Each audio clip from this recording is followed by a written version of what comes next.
Bienvenidos a esta nueva edición del podcast médico Cayetano. Soy Teresa Ochoa, médico pediatra infectóloga, y el día de hoy vamos a tratar un tema de mucho interés, la influenza. Y como invitado especial tenemos al doctor Eduardo Gotuso, médico infectólogo y profesor emérito de nuestra casa de estudios. Bienvenido, doctor Gotuso. Hola Teresa, muchas gracias por invitarme a esta entrevista y hablaremos sobre un tema tan importante como influenza. Efectivamente, estamos empezando el invierno y es un invierno un tanto atípico porque no hay mucho frío, tenemos algunos días con sol, pero todos sabemos que en la época de invierno hay alta cantidad de virus respiratorios. Los niños tienen resfríos, tenemos lo que es la gripe y todavía en la población hay mucha incertidumbre sobre qué es la influenza, qué podemos hacer para prevenirla, cómo la tratamos. Entonces, el día de hoy vamos a conversar sobre estos puntos. En primer lugar, denos una mirada general de qué es la influenza y por qué es importante. En la humanidad tenemos virus respiratorios de muchos tipos. Recientemente hemos pasado por la pandemia que todavía no se nos va del COVID, que es un virus respiratorio, pero el que tenemos hace siglos es el virus de influenza. Es un virus que, como dices, aparece mucho en invierno o aparece con más frecuencia en invierno, pero en algunos sitios tampoco se espera el invierno, como pasa en las zonas tropicales, que está muy asociado a las épocas de lluvia, por ejemplo, y no al frío. Pero en todo el mundo está asociado a los meses fríos donde ocurre con más frecuencia. Este virus es el que produce lo que llamaríamos la gripe del ser humano, porque recuerden bien que hay influenza en cada uno de los animales que ustedes tienen, es decir, si ustedes tienen una mascota, también tiene un virus, pero que es totalmente de ese animal, y hay virus para el ser humano. Lo importante es que ¿cuántos millones de personas se afectan en el mundo?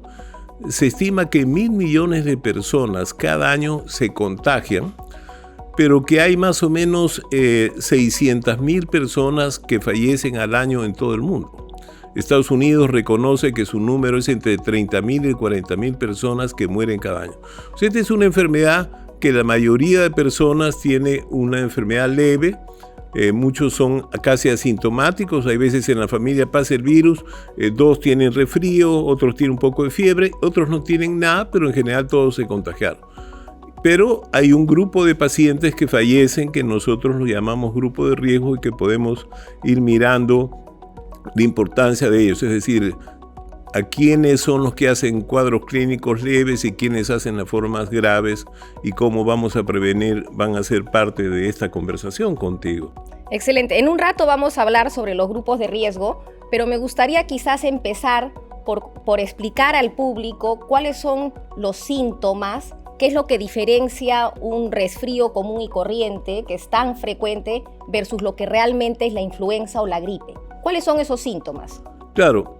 Recuerden bien que este es un virus respiratorio, por lo tanto se contagia a través de la saliva o de las gotitas que salen de la nariz cuando uno estornuda o cuando uno tose, o de la saliva. El virus va cargado y se transmite a otra persona. A los pocos días la persona siempre tiene fiebre, habitualmente comienza con fiebre alta, comienza con una tos que habitualmente no es muy productiva al comienzo, o sea, tiene molestias, tiene esta fiebre alta, tiene tos, tiene además de eso dolor de garganta, y ustedes están viendo que muchos tenemos lo mismo eso, pero hay algunas cosas que permiten clínicamente diferenciar de lo que es un resfrío común. Por ejemplo, el resfrío común, que es por otros virus, son situaciones cortas, bien limitadas, con mucha secreción, etcétera, pero que en 48 horas ya está pasando. El virus de influenza, por el contrario, tiene una evolución que cada día va siendo peor, donde comienza la secreción nasal importante, la fiebre permanece más días y la tos se exacerba mucho más. No es fácil, por ejemplo, el primer día diferenciar COVID de influenza, de la gripe normal, pero uno cuando ve varios pacientes, uno se da cuenta de que tiene esta condición de fiebre alta con tos seca y mucho malestar, mientras que el resfrío común comienza con muchos síntomas nasales, hay una sensación de, por eso la gente dice gripe, está con una congestión nasal. Esa es la forma más benigna. Sin embargo, el médico y las personas deben siempre sospechar que una de las causas es influenza. Y esto va a ser importante cuando conversemos más adelante de lo que llamamos los grupos de riesgo para ver cómo los manejamos y cómo prevenimos que ellos se enfermen. Excelente. Me gustaría solamente agregar a eso el hecho de no solamente que tenemos fiebre, tos, pero muy importante el malestar general, el dolor de cabeza, el dolor en el cuerpo. Y también y sobre todo en niños vemos con frecuencia casi hasta 1/3 de ellos que pueden tener diarrea, ¿no? Entonces una infección no solamente respiratoria. Creo que ahora es importante conversar un poco sobre los grupos de riesgo. ¿Cuáles son aquellos pacientes en los cuales nosotros tenemos que ser más cuidadosos para protegerlos y para tempranamente poderles darle un seguimiento cercano para evitar que se hospitalicen o que tengan más complicaciones? ¿Cuáles son estos grupos? Es importante cuando los médicos hablamos de grupos de riesgo, significa que son las personas que pueden ir mal, que requieren hospitalizar, que pueden terminar en cuidados intensivos y finalmente que pueden fallecer. Esas son, para que ustedes entiendan lo que nosotros llamamos los grupos de riesgo. Entonces, hay dos polos de grupos de riesgo. Los niños más pequeños corresponden no solamente a que hay más infecciones, sino que tienen una mayor mortalidad en los grupos pequeños, pero hoy en día la población conoce eso y vamos a ir al otro polo, que es donde la gente todavía no le da importancia. Arriba de 50 años de edad, primer lugar, y mientras más años pasen, uno tiene más riesgo de evolucionar de manera peor. Por ejemplo, un hombre de 80 años va a evolucionar peor que un muchacho de 40 años o de un hombre de 60. Es decir, la edad es el primer factor. El segundo factor que es común en nuestra población es el sobrepeso o la obesidad. Y eso se ha visto mucho durante la pandemia, pero es cierto en todas las enfermedades respiratorias y especialmente en la influenza. El tercer grupo que es muy común es el paciente diabético y especialmente el diabético mal controlado y finalmente el paciente con asma. Pero hay un grupo largo que tenemos en el Perú, por ejemplo, los pacientes que tienen enfermedad pulmonar crónica, los que sufrieron tuberculosis y quedaron con daño pulmonar, los grandes fumadores que tienen daños en su pulmón.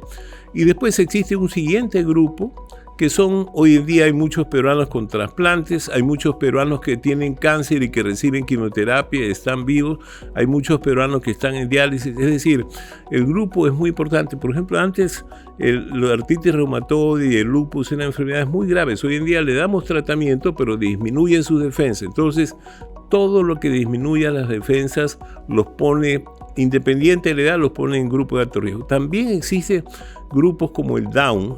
El síndrome de Down es una alteración genética que hace que los pacientes sean, tengan más susceptibilidad a infecciones y puedan morirse de estas infecciones.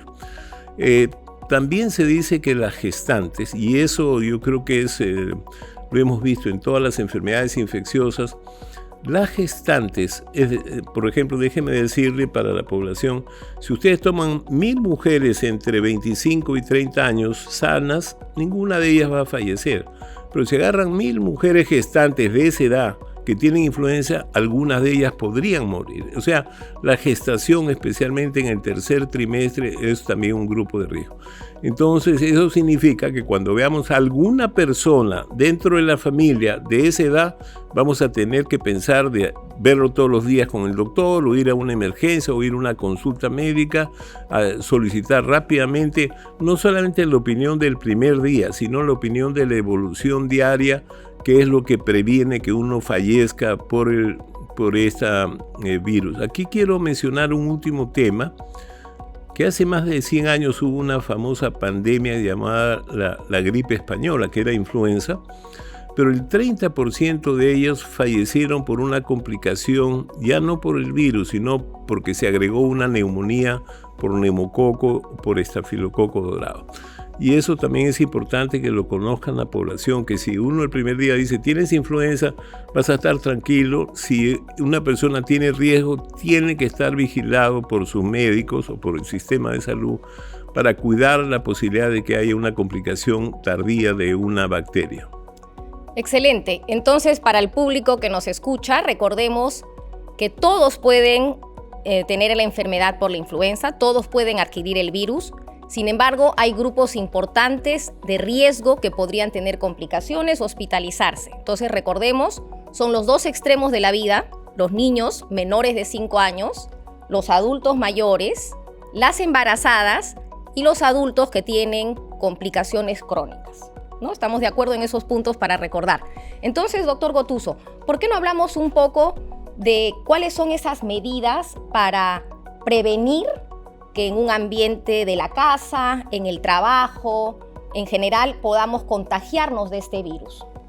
Yo creo que hay varias maneras. Vamos a hacerlo del trabajo.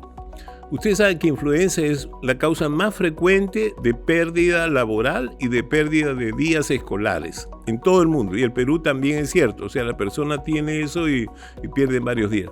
Pero hay un mal ejemplo. La persona tiene influenza y a las 24 horas que ya le pasó la fiebre, regresa a su centro de trabajo. Y el efecto es que a la semana varios de sus compañeros tienen la gripe que esa persona tiene que quedar en observación de 3 a 4 días de todas maneras. Y si se reincorpora al trabajo debería usar mascarilla hasta que pasen los 6 días, que es importante para que no contagie. En la casa tiene que pasar lo mismo, especialmente en una casa que hay chicos, hay grandes, ya hay adultos mayores, están los abuelos, o está una persona mayor, o un diabético juvenil, etcétera. Tienen que ser separado el caso, o sea, el caso hasta donde sea posible debe ser separado, usar mascarilla y que no se exponga a compartir con los otros miembros de su casa.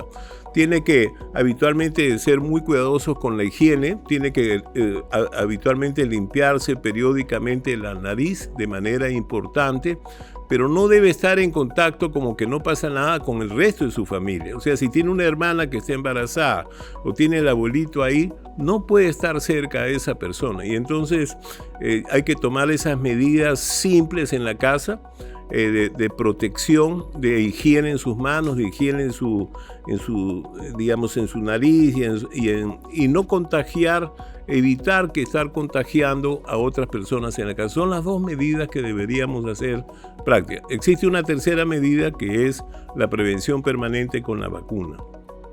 Vamos a hablar de eso en un rato, pero a mí lo que me gustaría acá un poco recordar al público que durante el COVID hemos tenido tantas lecciones y creo que nos estamos olvidando, ¿no? Entonces, creo que viene aquí el énfasis de recalcar la responsabilidad personal de todos nosotros, ¿no? Entonces, si estamos enfermos, realmente tenemos que usar una mascarilla, ¿no? Tenemos que prevenir contagiar a otras personas, ya sea que estamos en el transporte público, en nuestro colegio, en la universidad, en el trabajo. Entonces, la responsabilidad de usar mascarilla. Nosotros, los peruanos, hemos usado por 2 años seguidos la mascarilla y no nos pasó nada y nos habituamos, pero ya nos hemos olvidado.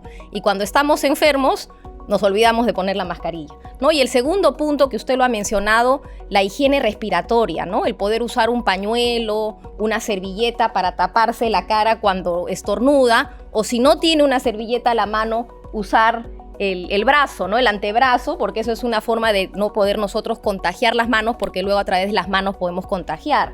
Y sobre eso también muy importante el lavado de las manos, ¿no? Creo que estamos de acuerdo en esa parte. Usted había mencionado vacunas y siempre en enfermedades infecciosas sabemos que lo más importante para prevenir y poder controlar una enfermedad es poder usar las vacunas. ¿Qué vacunas tenemos contra la influenza? ¿Cómo funcionan? ¿Qué sabemos de ella? ¿Están en nuestro calendario de vacunación? ¿Cómo estamos con nuestras coberturas de vacunación para influenza?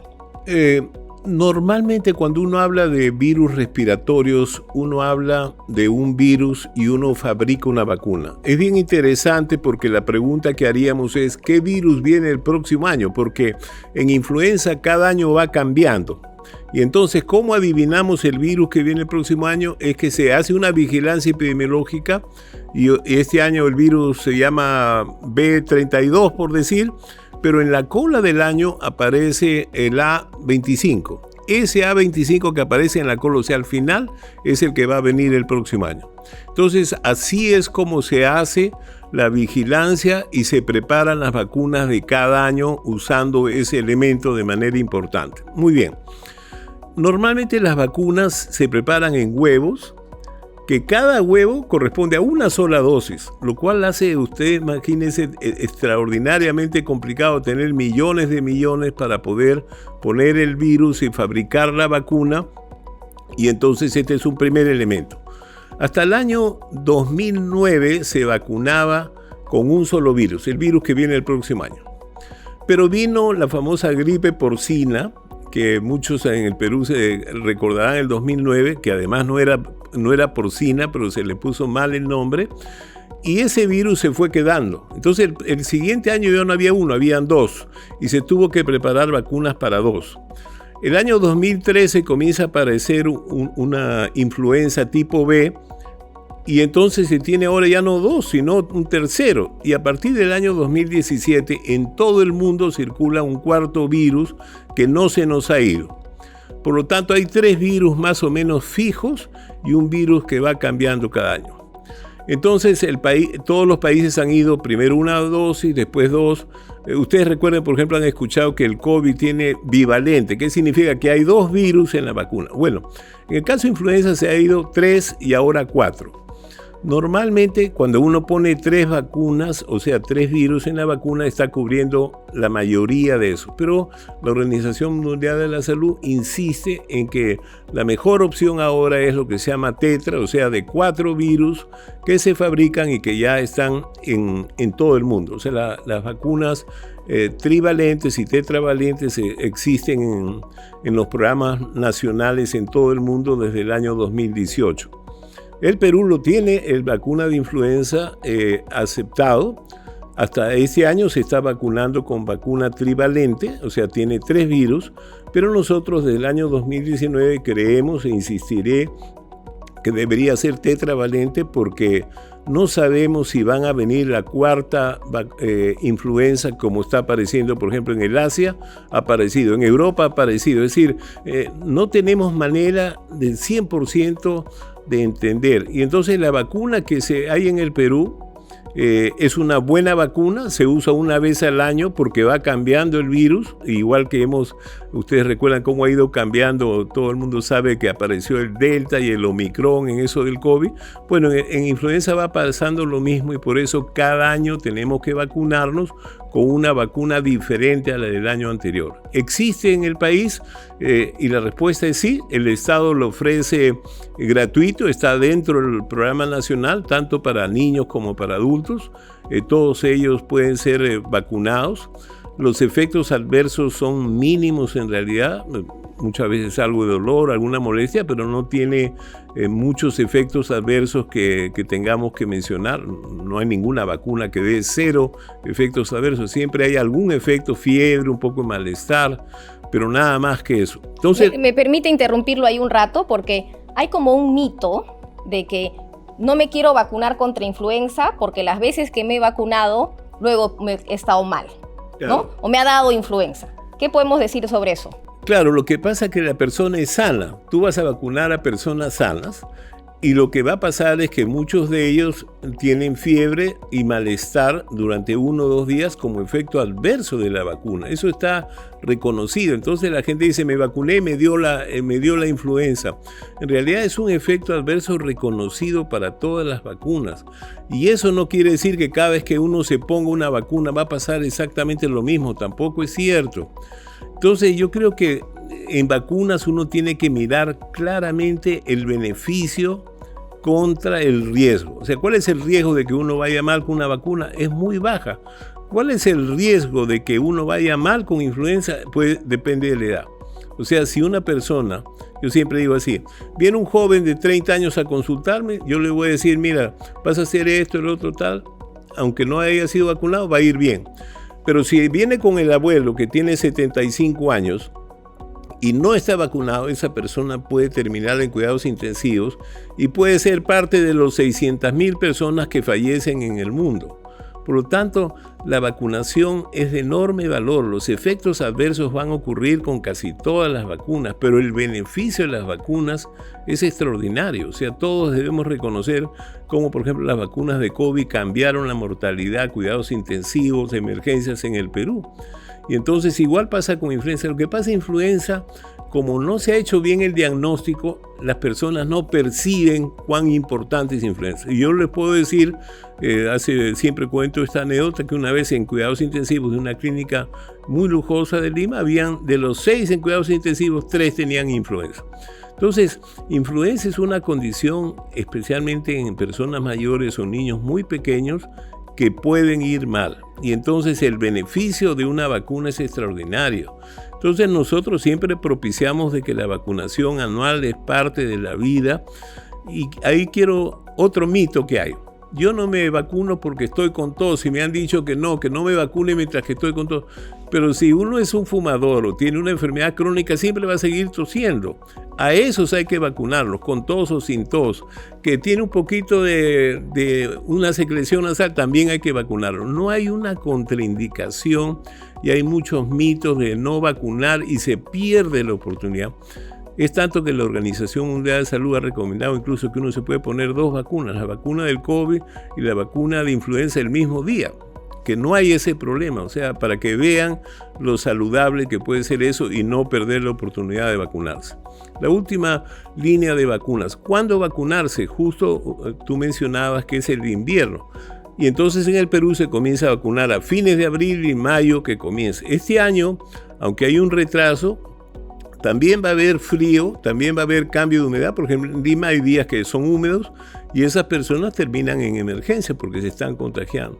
Entonces, uno me dice, doctor, pero ya me pasó hoy día es julio, yo no me he vacunado, pues vacúnate hoy día. O sea, no hay que perder la oportunidad ahora más que nunca de vacunarse con influenza. Excelente. Muchísimas gracias, doctor Gotuso. Y antes de terminar el programa, a mí me gustaría resaltar algunos puntos como resumen. Recordar que la influenza es un virus que es muy frecuente en nuestro país, que principalmente se va a dar en los meses de invierno, pero puede realmente estar presente todo el tiempo, que todas las personas pueden infectarse con este virus, pero hay grupos que tienen mayor riesgo, mayor probabilidad de hacer complicaciones, y dentro de eso está la importancia de la vacunación como la principal medida de prevención. Y quizás solo para recordar, los grupos que tienen que vacunarse son los niños que se pueden vacunar desde los 6 meses y recordar que en el primer año de vida son 2 dosis de la vacuna a los 6 y a los 7 meses y luego anualmente hasta los 5 años. Luego ya de adultos tenemos por supuesto el personal de salud porque nosotros estamos expuestos a nuestros pacientes y por lo tanto tenemos que estar protegidos. Están las gestantes que tienen que vacunarse y por supuesto el adulto mayor. Así que con estas recomendaciones terminamos este programa y los esperamos en nuestra próxima edición del Podcast Médico Cayetano. Muchas gracias.